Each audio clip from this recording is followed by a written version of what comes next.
she said. "I've watched you for 3 moons, Juma. I've followed your boat when you fished. I've sat on the reef and listened to you sing. I chose you. And now you'll stay with me forever." I ran, Juma said. I pushed past her, through the door, down the stairs, into the street. I ran barefoot through Old Town. The stones cut my feet, but I didn't feel it. I ran until I reached the police station on Nkrumah Road. I collapsed at the gate. The old woman waited. The police gave me tea.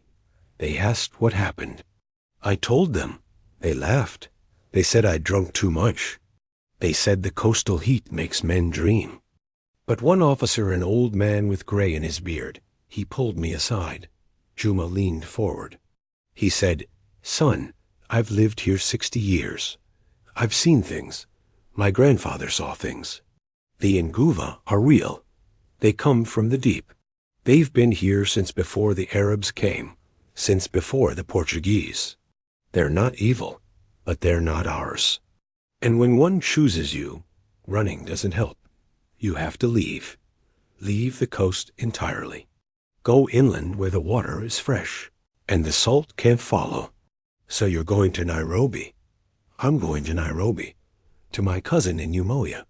No ocean, no salt, just red soil and city noise." Juma looked out the window at the dark bush. "Do you think it worked? Do you think I'm safe?" The old woman was quiet for a long moment. "You did right, my son. The salt can't follow past Thika. The spirits of the ocean stay with the ocean." Juma relaxed slightly. His shoulders dropped. "Thank you, Mama. Thank you for listening."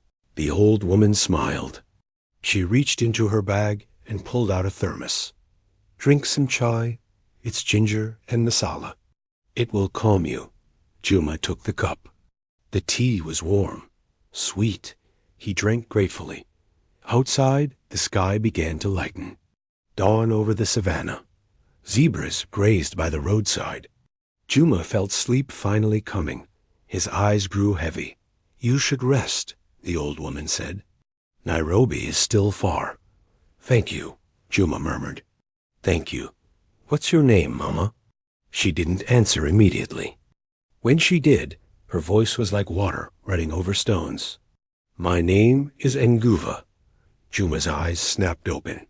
He turned to look at her, but the seat beside him was empty. The thermos sat on the floor. A damp spot marked where she'd been sitting. And on the window, traced in condensation, a single word, "Nitaona, I will see you." Juma spun around. The matatu was full of sleeping passengers. A Kamba trader snored. The baby whimpered. The businessman's phone played a gospel video. At the very front, by the driver, the old woman stood. She turned. She smiled. Her eyes reflected the dawn light like the surface of the sea.